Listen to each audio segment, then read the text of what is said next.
Poder posicional é o poder da posição que você ocupa. Certo. A pessoa é general no exército.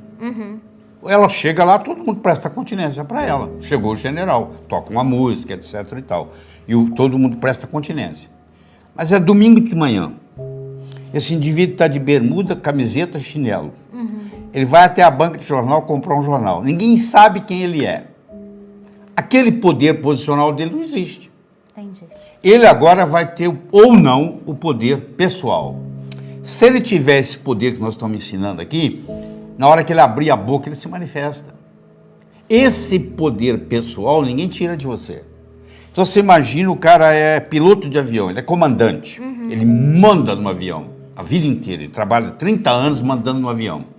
Um dia, ele fez 55 anos, ele tem que parar. Ele não tem mais avião para mandar. Pronto, eu tirei dele todo o poder posicional. Se ele tiver poder pessoal, ele continua. Se ele não tiver, ele infarta e morre. Então eles pegaram pessoas que aposentaram com 55, e você pode aposentar com 60, e tem pessoas que preferem até os 60 pilotando avião. E fizeram um estudo e mostraram que aqueles que aposentavam com 55, nesses 5 anos, e os outros continuaram trabalhando, morreram 3 vezes mais. Porque tiraram do sujeito, é como se tivesse castrado ele. Tiraram o poder posicional dele e não sobrou, ele não aprendeu o poder pessoal, porque ele ficava, era só ele entrar no avião como comandante, ele mandava, ele não precisava de nada. Não tem nada errado em você ter um poder posicional, mas você tem que desenvolver o seu poder pessoal, porque o poder posicional você pode perder ele a qualquer momento. Agora o pessoal não. Eu posso sair daqui para a China, eu levo ele comigo. Entendi. Eu posso ir para Nova York, eu levo ele comigo. Na hora que eu abrir a boca, ele se manifesta. Se você sabe, mas não sabe que sabe, é como se você não soubesse. Concorda? Não tem aquela Coralina que aos 76 anos de idade virou escritora? Ela não sabia que ela era escritora até os 76 anos, quando ela lançou o primeiro livro. Tem um pintor que ele vai descobrir aos 80 anos que ele sabe pintar. Mas se ele sabe pintar, mas ele não sabe que sabe, é como se não soubesse.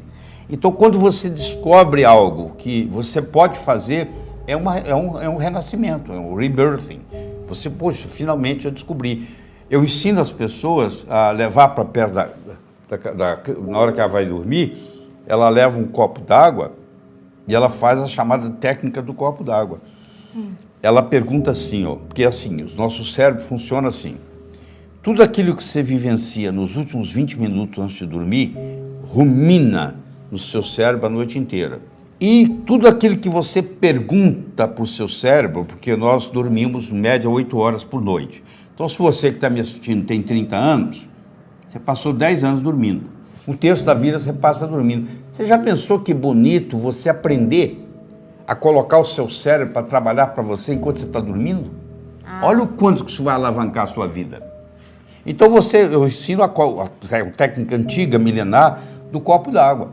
Eu faço a pergunta que eu estou querendo resolver hoje à noite, como é que eu vou fazer essa decisão amanhã?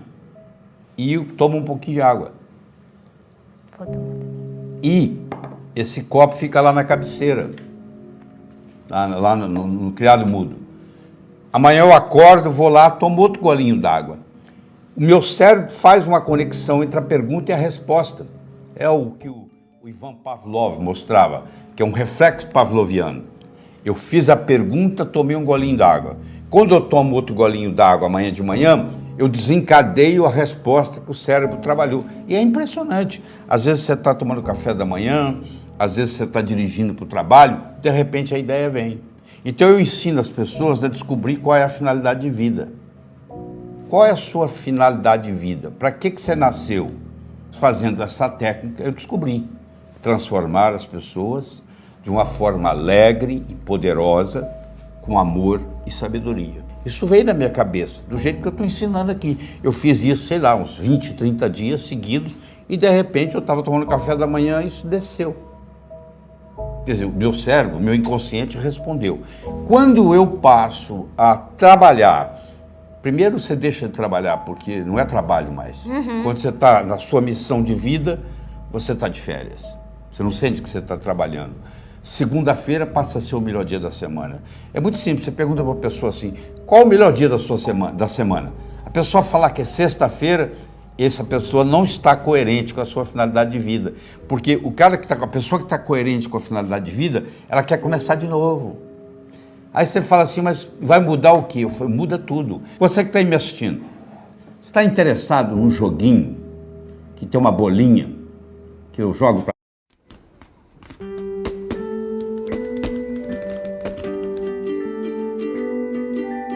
Aí você joga para mim. Eu jogo para você, você joga para mim. Eu jogo para você, você joga para mim. Está começando a ficar chato, não tá? E se eu chamar esse jogo de tênis? Ah, mudou, né? Aquela bolinha que vai para lá, para cá, enquanto eu estou falando dela para lá e para cá, ela não tem muito valor para você. Mas na hora que eu chamei de tênis, tem milhões de dólares por trás, tem um marketing por trás, mudou tudo. E é a mesma bolinha indo para lá e para cá, mas agora não é bolinha mais, é tênis. Quando você descobre a sua finalidade de vida, acontece isso. Uma coisa que parecia corriqueira, de repente ela tem um significado totalmente diferente. E realmente, primeiro, você para de envelhecer, sua saúde fica muito boa, obrigado. Você nunca mais vai ter problema financeiro na sua vida, desaparece do seu universo físico. E você começa a contribuir para a humanidade, que é o que está todo mundo aqui. São dois motivadores que você tem. Um é evitar sofrimento, o outro é procurar prazer. Tá. Então, tem pessoa que faz as coisas com medo da coisa ruim acontecer. Ele está evitando o sofrimento. Certo. Tem pessoa que, ao contrário, ela faz para procurar o prazer. 60% das pessoas no mundo operam a motivação no sentido de evitar sofrimento. E 40% operam no sentido de procurar prazer. Então, vamos exemplificar isso. Eu tenho o João e o Pedro, são dois funcionários que trabalham comigo. Certo. E eu sou o chefe deles. E o João, eu descobri que ele evita sofrimento. Não dá para explicar aqui, porque senão ele demoraria muito tempo. E o Pedro, eu descobri que ele procura prazer. E eu vou fazer um projeto junto com o João e junto com o Pedro. Eu chamo o João na minha sala e digo assim, ô João, eu, você e o Pedro vamos fazer um projeto juntos. Deixa eu falar para você o que vai acontecer de ruim com a gente se esse projeto não der certo. Blá, blá, blá, blá, blá. Aí eu chamo o Pedro. O Pedro já é motivado por procurar prazer. Eu digo, Pedro, você, o João e eu vamos fazer um projeto juntos. Deixa eu falar para você o que vai acontecer de bom se nós fizermos um projeto bem feito. Olha que interessante. Eu motivei para fugir do sofrimento. Do chicote. E o outro eu mostrei a cenoura. É motivado pela cenoura e o outro é motivado pela chicote. Nós somos animais de hábitos. Se você filmar alguém, você vai ver que ele senta na mesa para tomar o café da manhã, ele encosta a xícara nos lábios 19 vezes. Exemplo. Amanhã vai ser 19. É mais ou menos igual. Ele sai, ele para nos mesmos semáforos, ele cumprimenta as mesmas pessoas, ele entra no piloto automático. Isso ajuda em grande parte, porque você não precisa ficar pensando em nada, tá? Mas, por outro lado, como o mundo hoje é rápido, nós vivemos num mundo que se caracteriza por ser muito rápido, um mundo muito instável, né? Com a mudança constante. Então, nós precisamos estar constantemente, eu digo, nós temos que mudar para permanecer. Esse é o slogan que eu uso. Se no mundo que você vive hoje, um mundo complexo, veloz e incerto, eu digo que o mundo de hoje se caracteriza por 3 palavras: complexidade, velocidade e incerteza. Não interessa onde você mora. A sua cidade hoje, onde você mora, é muito mais complexa para viver do que era 20, 30 anos atrás. A complexidade aumentou. A velocidade aumentou. Você está aí na internet, hoje é a velocidade da internet. E a incerteza, de repente, uma coisa que você não imaginava vai acontecer, né? Então, a incerteza é constante. Então, esse negócio de fazer planejamento, antes as empresas faziam planejamento para um ano, a curto, a médio e a longo prazo. Hoje não existe mais a longo prazo. De repente, o dólar subiu. E aí, todo o planejamento que você fez para o ano, com o dólar a um preço e agora está muito mais alto, aquilo não tem significado nenhum. Eu tenho que estar sempre criando e ajustando, criando e ajustando, criando e ajustando, o tempo todo. Nós queremos coisas que sejam convenientes, confortáveis e conhecidas. São os 3 Cs do conforto. Conveniente, confortável e conhecido. Só que as grandes transformações, elas ocorrem fora da zona de conforto. Então, quando eu dava o curso de sintonia, eu fazia assim, a pessoa só podia ir se ela estivesse disposta a compartilhar o quarto com alguém. Você imagina, eu quero um quarto sozinho, isso não tem. Você vai ter que compartilhar com alguém. Faz parte da dinâmica. Quer dizer, mas tem... Você quer conhecer uma franquia inovadora e que te permite faturar até 5 dígitos todo mês? Muitos anos que eu não faço isso, você vai fazer. Eu tirava a pessoa do conforto. Ao invés de eu ir até 11 horas da noite, eu ia até as 3 da madrugada. E as grandes transformações ocorriam depois da meia-noite, onde o cérebro direito está atuando ainda e o cérebro esquerdo está cansado. Então a mente crítica está ali. Quando ela cansa, eu faço os grandes breakthroughs. Então, quando toda grande transformação que ocorrer com você, vai ocorrer fora da zona de conforto. Se você mantém a zona de conforto e você tem conveniência, conforto, tudo conhecido, você não tem as grandes transformações, elas não ocorrem.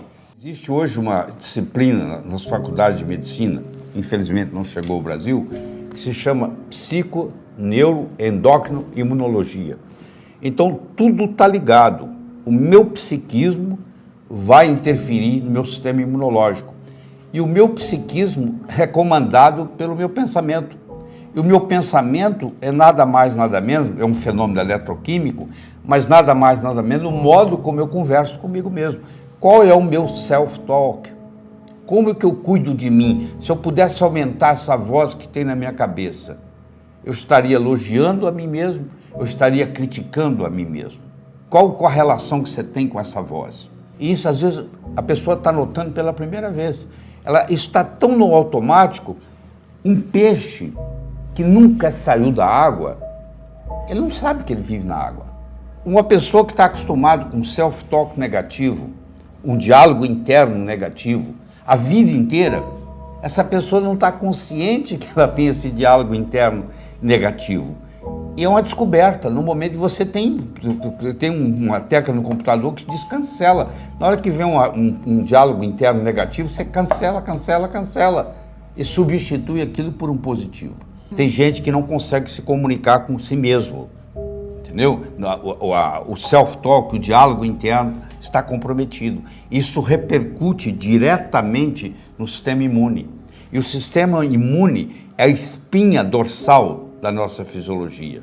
Por que 10 pessoas entram numa sala, 2 gripam e 8 não tem nada? O vírus estava lá para todo mundo, porque aqueles 8 tinham um sistema imune mais resistente. Por que tem gente que come a mesma coisa numa família, um pega câncer, outro não? O componente psicológico é muito importante. Isso está mais do que publicado hoje, tá? A mulher perde o marido e 2 anos depois tem câncer de mama. Certo. Ou separa do esposo e 2 anos depois tem câncer de mama. Sempre a gente pergunta assim, ó, quando você vê um paciente com câncer, você pergunta assim, o que aconteceu com você emocionalmente nos últimos 2 anos? Você, perdi um filho. Aconteceu sempre alguma coisa, entendeu? Que contribui. Pode ser até que se tivesse tudo certinho, aquilo seria só um baque. Certo. Mas quando combina, a causa do câncer é multifatorial. Certo. E uma delas é a que contribui, é o modo como você se comunica com você mesmo. O Sir Francis Bacon, o grande Sir Francis Bacon, ele dizia o seguinte, conhecimento é poder. Eu não concordo com ele. Eu acho que conhecimento é poder em potencial. O conhecimento só passa a ter poder quando ele passa do campo do pensar para o campo do agir. Você deve conhecer gente intelectual que está no botequim filosofando e que o cunhado tem que prestar o dinheiro para pagar o aluguel. Certo. Mas ele está lá filosofando no botequim. Ele tem a parte intelectual, mas ele não transformou isso em ação. Só acontece coisa no mundo quando algo acontece, algo se move. É muito bonito você ter uma intelectualidade, mas se a intelectualidade é só intelectualidade, você vai me desculpar o termo, na minha opinião é masturbação mental. Porque não se realiza. Então o que eu tenho que fazer é o seguinte, eu penso, qual é o meu próximo passo? O que eu vou fazer? Se enquanto não entrar o verbo fazer na jogada, é conversa fiada. Então a pessoa tem que aprender a ter ação. E a maioria, infelizmente, não tem. Ela fica planejando, e ela está esperando o medo passar. Então eu digo assim, quer ver? Você imagine que você subiu num trampolim muito alto e lá de cima você olha lá embaixo a piscina. E você vai pular, aí você olha a altura, você fica com medo. Dá um frio no estômago. Você dá uns passos para trás, parou o medo. Você volta, o medo volta. Ou você pula com medo ou você não pula. Tá? Coragem não é pular sem medo. Coragem é pular apesar do medo. O soldado que vai na guerra e não tem medo nenhum, ele não é corajoso. Corajoso é aquele que está com medo e vai. Claro, na vida é a mesma coisa. Tem muita gente, talvez você possa ser um deles, que está esperando o medo passar. O medo não vai passar. Cada vez o medo te domina mais. O segredo que você tem que aprender é pular com medo. Você leva o medo com você. Porque senão fica esperando o resultado, a cura. Vou pedir a Deus para me curar. Eu tenho que fazer a minha parte. Pô.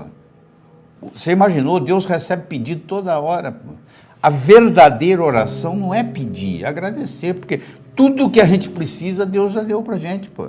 O cara se levantava todo dia, rezava, Deus, deixa eu ganhar na loteria, Deus. Deus, deixa eu ganhar na loteria. Deus, deixa eu ganhar na loteria. Um dia Deus perdeu a esportiva, gritou lá de cima, pelo menos compra o bilhete.